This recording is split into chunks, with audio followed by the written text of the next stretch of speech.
नमः शिवाय। नमस्कार दोस्तों, स्वागत है आप सभी का आपके अपने यूट्यूब चैनल खुशहाल जिंदगी में। बात करेंगे अमावस्या तिथि की।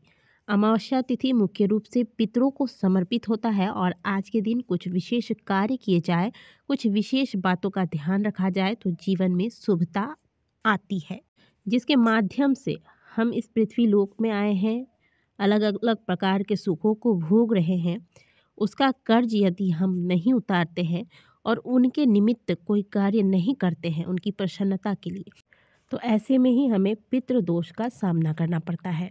तो यदि जीवन में पितृदोष लगा है या अन्य कोई परेशानी है, तब आपको अमावस्या का ध्यान रखना है। और अगर आप चाहते हैं कि आपको पितृदोष नहीं लगा है या जीवन में सब कुछ अच्छी तरीके से चल रहा है और अच्छा ही चलता रहे, तो इसके लिए भी आपको अमावस्या का ध्यान रखना चाहिए।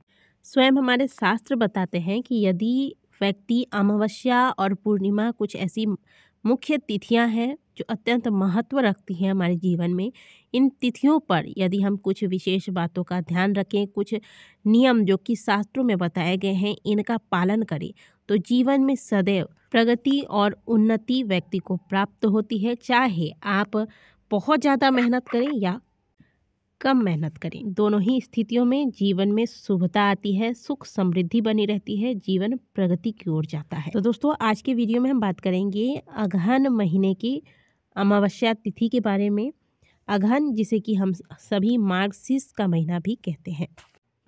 अमावस्या तिथि का आरंभ कब होगा, समापन कब होगा, अमावस्या हमें मानना किस दिन है और जो भी नियम बताए जाते हैं उसका पालन किस दिन करना है, सीधा वगैरह या फिर दान इत्यादि जो करते हैं, स्नान दान क्रियाएं जो हो हम प्रत्येक पूर्णिमा अमावस्या को करते हैं वो किस दिन करना है, पीपल पूजन किस दिन करना है और अमावस्या के जो भी उपाय आप करना चाहते हैं वो किस दिन करेंगे। तो मार्गशीर्ष मास की अमावस्या से संबंधित सारी महत्वपूर्ण जानकारियाँ आपको इसी वीडियो में प्राप्त हो जाएंगी। आप सभी से रिक्वेस्ट है कि वीडियो को लाइक ज़रूर करें और अगर चैनल पर पहली बार आया है तो चैनल को सब्सक्राइब करना ना भूलें। मार्गशीर्ष मास की अमावस्या 12 दिसंबर को सुबह 6:24 से आरंभ होगी और इस तिथि का समापन 13 दिसंबर को सुबह 5:01 पर हो जाएगा। तो उदया तिथि के अनुसार 12 दिसंबर को अगहन महीने का अमावस्या रहेगा। मंगलवार का दिन होगा, इसलिए इसे भौमवती अमावस्या के नाम से जाना जाएगा। साथ ही आपको बता दें कि यह साल 2023 की आखिरी अमावस्या तिथि होगी। अमावस्या तिथि वैसे तो अपने आप में महत्वपूर्ण है, लेकिन जब ये किसी खास दिन जैसे कि सोमवार के दिन पड़ जाए तो सोमवती अमावस्या, शनिवार के दिन पड़ जाए तो शनिश्चरी अमावस्या, ठीक उसी प्रकार मंगलवार के दिन पड़ने वाले अमावस्या को भौमवती अमावस्या कहा जाता है। इस दिन बजरंग बली की साधना की जाए तो संकट दूर हो जाते हैं, आपको पितरों का भी आशीर्वाद प्राप्त होता है। तो चलिए जानते हैं कि आज के दिन आपको मुख्य रूप से कौन से वो कार्य हैं जो अवश्य करने चाहिए ताकि आपको देवी देवताओं के साथ साथ पितरों का भी आशीर्वाद आज के दिन प्राप्त हो जाए। अमावस्या तिथि में स्नान दान का विशेष महत्व है।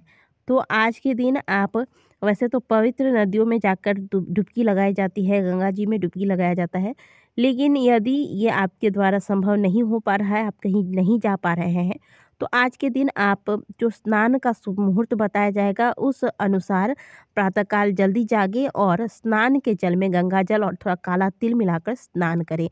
स्नान के वक्त हर हर गंगे बोलते हुए स्नान करेंगे। स्नान का जो शुभ मुहूर्त होगा वो होगा 12 दिसंबर प्रातःकाल 5:14 से लेकर प्रातःकाल 6:43 तक। इसी बीच आपको, यदि आप अमावस्या के निमित्त स्नान करना चाहते हैं तो आपको यह स्नान कर लेना है। अमावस्या का स्नान करते वक्त ध्यान रखिएगा कि आपको शरीर में साबुन, शैम्पू वगैरह नहीं लगाना है, बाल धोकर स्नान नहीं करेंगे। साथ ही आपको एक बात और बताते चलूँ कि पूरा वस्त्र खोलकर जो लोग स्नान करते हैं इससे दोष लगता है, तो शरीर पे कुछ न कुछ वस्त्र आपको अवश्य रखना चाहिए स्नान करते वक्त। इस बात का ध्यान खास करके आपको वैसे तो प्रत्येक दिन रखें, और अमावस्या में जब आप गंगा स्नान करने का फल लेना चाहते हैं तो इस बात का आपको ध्यान रखना चाहिए। दोस्तों, अमावस्या के नियमों का पालन यदि आप करते हैं तो आप कई प्रकार के दोषों से बचे रहते हैं। तो यदि हो सके आपके घर के आसपास कोई पवित्र नदी है, वहां जाकर आप डुबकी लगाएं और नियम बना लें कि प्रत्येक अमावस्या पूर्णिमा को आप जाकर, खास करके अगर आप पितृ दोष से मुक्ति पाना चाहते हैं तो इस नदी में जाकर डुबकी लगाएं। स्नान करने के बाद उसी जल में खड़े होकर आप अपनी अंजनी में जल भरकर सूर्य नारायण को यह जल अर्पित करें। 5 अंजनी जल आपको हाथ में लेकर, यानी कि 5 बार आपको अपने अंजनी में जल लेना है। एक बार जल लिया, ओम घृणी सूर्याय नमः बोलकर जल अर्पित किया, फिर दूसरी बार लिया। इस प्रकार से 5 बार अंजनी में जल भरकर आप सूर्य नारायण को इस प्रकार से अर्घ दें। ऐसा लगातार प्रत्येक अमावस्या को करना आरंभ कर दें। आपके जीवन में कैसा भी पितृदोष लगा हो, धीरे धीरे समाप्त होना आरंभ हो जाएगा। आप जो भी नियम लेते हैं, ऐसा ना करें कि एक बार किया, 2 बार किया और आपको रिजल्ट नहीं मिल रहा है और आप तुरंत उस नियम को उब कर छोड़ देते हैं। ऐसा आपको नहीं करना चाहिए। कोई भी नियम ले तो इसे थोड़ा लंबे समय तक करें। जीवन में सकारात्मक परिणाम आपको निश्चित रूप से देखने को मिलेगा। तो पहला कार्य तो अमावस्या तिथि पर ये करना है। दूसरा कार्य है दान। देखिए, दान बहुत से लोग कहते हैं कि पंडित जी नहीं है तो क्या करें। दान केवल अगर पंडित जी आपको मिल जाते हैं तो पंडित जी को दान अवश्य करें, लेकिन सबसे बड़ा दान है किसी भूखे को आप भरपेट भोजन करा देते हैं। किसी को तन ढकने के लिए अगर आप वस्त्र दे देते हैं तो इससे बढ़िया दान कुछ नहीं हो सकता। तो अगर आपको पंडित जी नहीं मिल पा रहे हैं या फिर आपके सामने कोई ऐसा व्यक्ति है जिसको बहुत ज़्यादा आवश्यकता है, तो आप उन चीज़ों का दान, जैसे कि मान लीजिए आप वस्त्र का दान कर रहे हैं, अनाज का दान कर रहे हैं, जो भी चीज़ें दान कर रहे हैं, ज़रूरतमंद को भी आप दान कर सकते हैं। तो यदि आप हो सके तो ब्राह्मण भोज कराएं, और नहीं तो आप ज़रूरतमंदों को आपके आसपास थोड़ा ध्यान से देखिए कि कोई ज़रूरतमंद है, क्योंकि अभी ठंड का समय है। कई लोग ऐसे होंगे जो ठिठुर रहे होंगे ठंड में। अगर आप हो सके तो उन्हें कंबल का दान करें, गर्म कपड़ों का दान करें, अनाज का दान करें। जो हो सके, जो उनकी ज़रूरत हो, संभव हो सके तो उस ज़रूरत के अनुसार दान करें। बाकी तो कहा ही जाता है कि यथाशक्ति तथा भक्ति, अपने सामर्थ्य अनुसार जो हो सके दान करें, या तो ब्राह्मण को दान करें या तो किसी जरूरतमंद। लेकिन नियम ले लें कि प्रत्येक अमावस्या को यह दान आपको करना ही है। कुछ न कुछ आपको दान अवश्य निकालना है आज के दिन अपने घर से। अब बारी आती है पूजा की। तो आज के दिन पूजा किसकी करें? अमावस्या के दिन पीपल पूजन करने का विशेष विधान है। तो आज के दिन आप स्नान के बाद 1 लोटा जल ले लें। इस जल में थोड़ा सा मीठा यानी कि मिश्री मिला लें, शक्कर मिला लें और थोड़े से काले तिल डाल दें।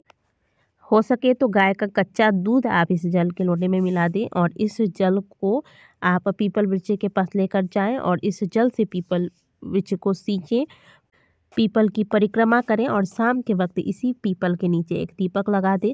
यदि पीपल वृक्ष की पूजा नहीं कर सकते हैं तो ऐसे में आप शिव मंदिर जाएं और गाय के कच्चे दूध में काला तिल मिलाकर इस दूध से शिव जी का अभिषेक करें, महादेव के शिवलिंग का अभिषेक करें। पुनः शुद्ध जल में काला तिल मिलाकर शिव का अभिषेक करें।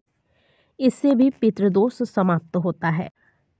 आज के दिन 1 रोटी गौ माता को अवश्य देंगे। इससे गौ माता के शरीर में कोटि देवी देवताओं का वास होता है, तो समस्त देवी देवताओं का आशीर्वाद आपको प्राप्त होगा, पितृदोष समाप्त होता है। और साथ ही आज अमावस्या है, तो अमावस्या में यदि आपके घर में आपने कबाड़ इकट्ठा कर रखा है, वैसे हाल ही में अभी दीपावली गई है तो हम सभी ने अपने घर की खूब अच्छे से सफाई की है, लेकिन इन दिनों यदि आपके घर में कबाड़ इकट्ठा हो गया है, कोई बहुत ज़्यादा कचरा वगैरह जमा हो गया है, मकड़ी के जाले वगैरह बन गए हैं, तो आज के दिन इन सारी गंदगी को घर से बाहर निकाल दें। वैसे तो नियम होता है कि पहले घर की सुंदर से साफ सफाई करके फिर स्नान करें, लेकिन प्रातःकाल इतना समय नहीं हो पाता है क्योंकि आपको स्नान, दान, पूजा पाठ सब करना है। इसके अलावा और भी कार्य होते हैं घर के, तो आप ये साफ सफाई बाद में भी कर सकते हैं। और जब आप स्नान कर लेते हैं, स्नान करने के बाद पूरे घर में गंगा जल का छिड़काव करें। इससे घर में नकारात्मक ऊर्जाएं जो होंगी वो समाप्त होगी। घर के मुख्य द्वार पर स्वस्तिक का निर्माण अवश्य कीजिएगा। अगर पहले से कर रखा है तो इसे आज के दिन साफ करके पुनः एक बार नए स्वस्तिक का निर्माण। भोजन की शुद्धता का ध्यान रखेंगे। आज के दिन मांस, मदिरा, प्याज, लहसुन का सेवन करने से बचें। किसी भी याचक के साथ दुर्व्यवहार न करें और द्वार पर जो भी व्यक्ति आता है उसे 1 गिलास पानी के लिए अवश्य आज के दिन आपको पूछना है। शाम के वक्त घर के मंदिर में घी का दीपक लगाएं। तुलसी जी के समक्ष 1 घी का दीपक लगाएंगे। मुख्य द्वार पर 1 दीपक लगाएं और पीपल वृक्ष के नीचे 1 दीपक अवश्य लगाएं। तो दोस्तों, मार्गशीर्ष महीने की अमावस्या तिथि पर आपको ये कुछ विशेष कार्य हैं जो आपको कर लेने हैं। और इसी महीने की अमावस्या से आप नियम बना लें कि प्रत्येक अमावस्या को ये सारे कार्य आप नियम पूर्वक करते जाएंगे। आप देखेंगे कि जीवन की आधी से ज़्यादा परेशानियां तो इन नियमों को धारण करने के बाद, क्योंकि अमावस्या तिथि पर बताए गए इन नियमों से ना सिर्फ देवी देवता बल्कि पितृ भी प्रसन्न होते हैं, ग्रह बाधाएं समाप्त होती हैं तथा जीवन में खुशहाली आती है। दोस्तों, वीडियो अगर अच्छी लगी है तो वीडियो को लाइक कीजिएगा, कमेंट बॉक्स में हर हर महादेव अवश्य लिखिएगा। मिलते हैं आपसे अगली वीडियो में, तब तक के लिए ओम नमः।